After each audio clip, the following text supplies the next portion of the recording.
This semester we're going to be working with Adobe Illustrator and we're going to be working with Adobe Photoshop. They are two completely different types of design software, illustration software, whatever you want to call them, and they work in two wildly different ways. And so this is hopefully just a short video to kind of explain the difference between the two. So the way Adobe Illustrator works is it is what's known as a vector illustration program. It works by creating a series of shapes. The way I can kind of show you that is I've got two illustrations here. One is a vector illustration, the one on the left. The one on the right is a raster illustration, which is something that would be done in Adobe Photoshop. So Illustrator is vector, Photoshop is raster.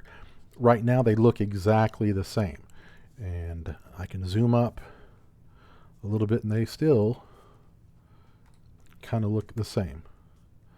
Okay, it's when you get into the fine details that you're going to see the difference and the way the image is created. So like I was saying, Illustrator is a vector program. What it does, it uses math to create shapes. You'll draw out individual shapes. So like this guy's hat is made up of a couple different shapes. His head is made up of another group of shapes. Everything is a shape. The way I can show you that is if I double click and kind of get into the illustration a little bit more, you'll see that I can grab this shape and move it around. His head is another shape. I can grab it and move it around. You see his eyebrows are a separate shape, so I can move those around. And what I can do is I can group a bunch of shapes together, so I have individual shapes. And so I can kind of layer things together and make a really complex illustration more easily navigatable, I guess, or more easily editable. So yeah, this is basically what a vector illustration is. You draw out individual shapes, and what I'll do is I'll show you the difference. So this is like the color preview version. Here is what it looks like as a bunch of individual shapes. So there's like two lines for his eyebrows. There's the line for an eye. I can resize those. I can move them individually as shapes. Let's say I want to reshape his hair a little bit. So here's a little tuft of hair. What I can do is I can go in, and you'll notice that all these shapes are made up of individual points known as vectors. So what I can do is I can take one of those and I can reshape it, and I can grab those and move those individually. So now we can kind of reshape the way his hair flows. We have these handles here that we can kind of change things and totally reshape what that looks like. So now that shape looks like that versus that. And it's pretty easy to undo that. But what you can do is you can basically grab shapes and edit them individually by changing those vectors. Okay, if we want to give him a pointy ear, that's pretty easy. We could drag that out and give him like an elf ear.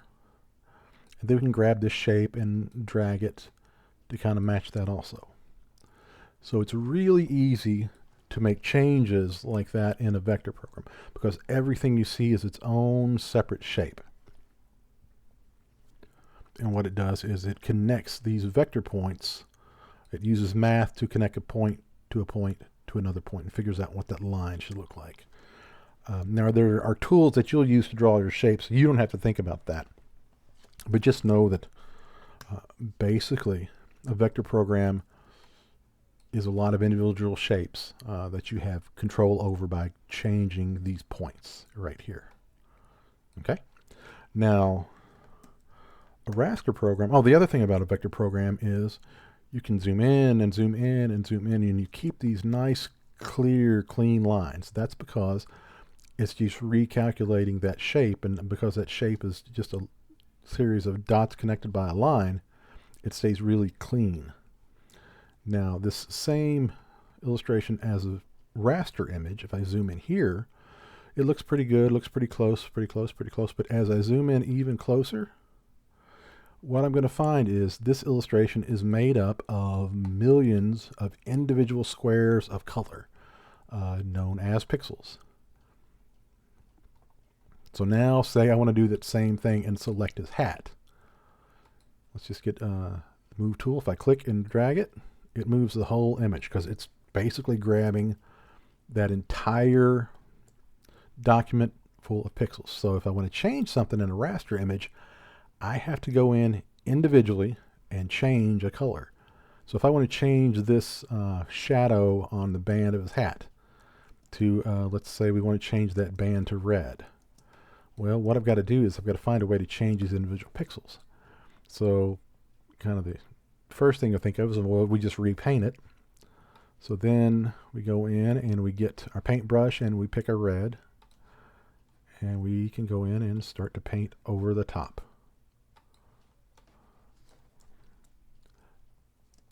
Okay, and if I have to go in and paint over every single thing, that can take a long time, right?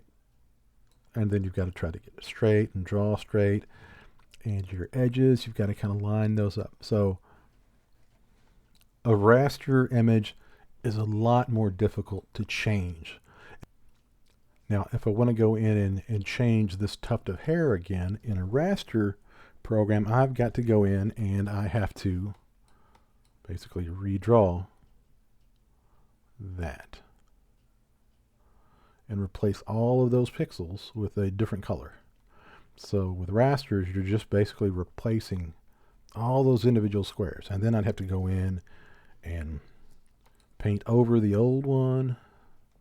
Now, there are a lot of things inside Photoshop that make this quicker and easier, but this is a good demonstration of the difference between the two types of software. With a raster, it's all about changing all these millions of individual pixels in some way. With a vector, it's about creating shapes that you can alter and move and reshape. They both have their benefits.